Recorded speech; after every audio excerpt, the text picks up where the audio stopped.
ఆంధ్ర తెలంగాణలో తక్కువ ఫీజులతో high quality results ఇస్తున్న ఏకైక సంస్థ తిరుమల్ ఐఏఎస్ ఇన్స్టిట్యూట్. తిరుపతి తిరుమల దేవస్థానంలో నిజంగా మనం వచ్చిన తర్వాత వైఎస్ఆర్సీపీ ప్రభుత్వం వచ్చిన తర్వాత ఎన్ని విప్లవాత్మక మార్పులు ఇంకా తీసుకొచ్చాం.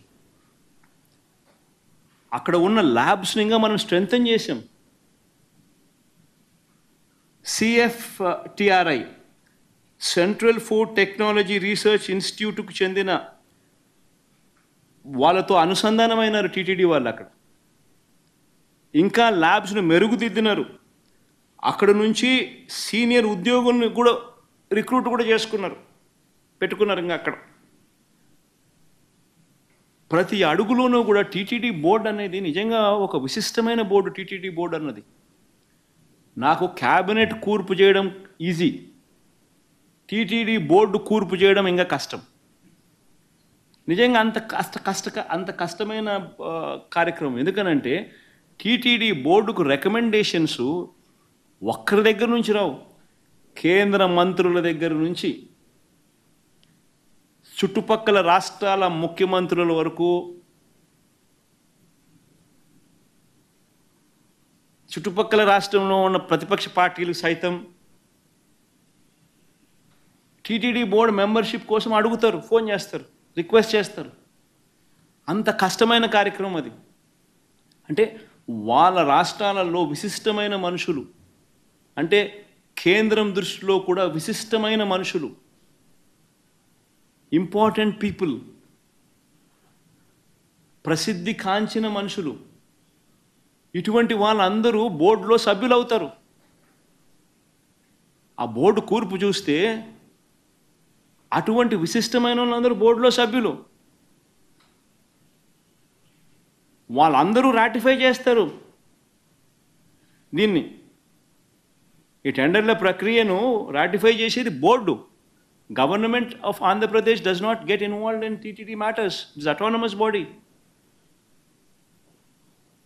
The board takes decisions. ఇటువంటి ప్రసిద్ధిగాంచిన మనుషులు ఉన్న board, they ratify these decisions. It's a beautiful practice. TTD అనేది ఒక బ్యూటిఫుల్ ప్రాక్టీస్, గొప్ప వ్యవస్థ, ఒక గొప్ప ప్రాక్టీస్ అందులో ఉంది.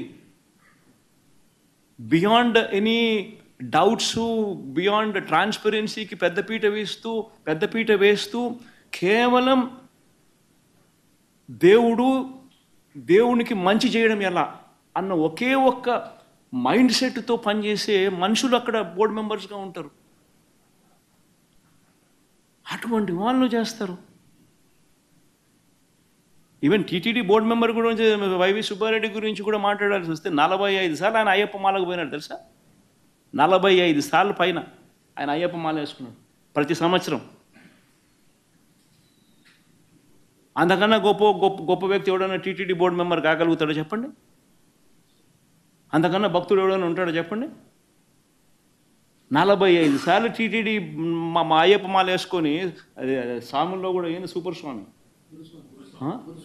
గురుస్వామి స్టేజ్.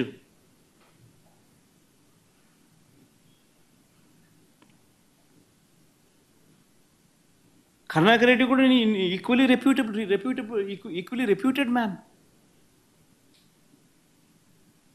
అంటే మనం ఏం మాట్లాడుతూ ఉన్నాం, ఏం చేస్తూ ఉన్నాం?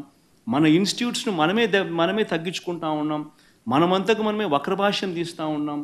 మనమంతకు మనమే మన ఇన్స్టిట్యూట్స్ను, మన స్వామిని, మన దేవుణ్ణి తగ్గించుకుంటా ఉన్నాం. బయట ప్రపంచానికి రాంగ్ మెసేజ్ మనం పంపిస్తూ ఉన్నాం. ఇంత గొప్ప ప్రాక్టీసెస్ ఉన్నాయనే దానికి చెప్పుకోలేక, ఉన్నది చెప్పుకోవడం ఇష్టం లేక, కేవలం బురదయ్యాలన్న ఆలోచనతో, దుర్బుద్ధితో మనం ఏం చేస్తూ ఉన్నాం? ఒక్క చంద్రబాబు నాయుడు మాత్రమే చేయగలుగుతాడు ఇట్లాంటి కార్యక్రమాలు. అది ఆంధ్ర రాష్ట్రం చేసుకున్న దౌర్భాగ్యం.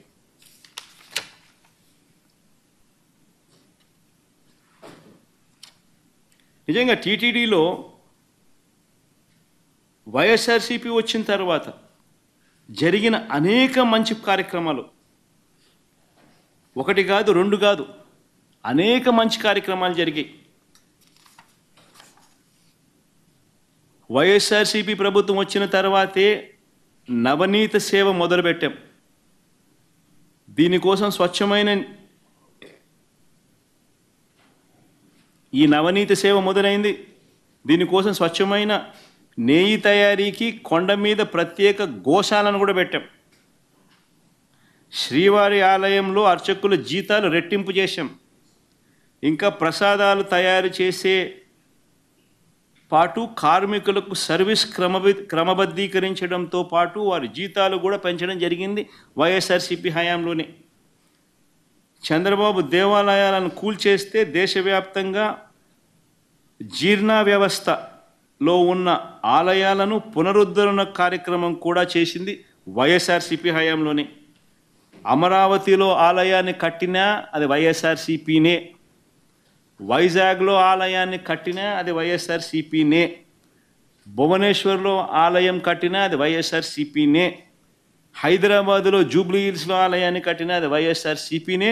జమ్మూ కాశ్మీర్ చెన్నైలో కూడా ఆలయాలు కట్టినా అది వైఎస్ఆర్సీపీనే. ఇవన్నీ కట్టింది వైఎస్ఆర్సీపీ హయాంలోనే, చంద్రబాబు హయాంలో కాదు.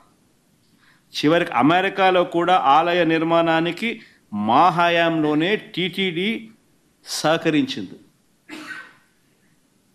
స్వామివారి దర్శనానికి వచ్చే భక్తులకు సేవలు అందిస్తూ ఉన్న ఉద్యోగులకు మరింత తోడుగా నిలిచేందుకు 9,000 మంది ఉద్యోగులకు ఇళ్ల పట్టాలు ఇచ్చింది కూడా వైఎస్ఆర్సీపీ ప్రభుత్వమే.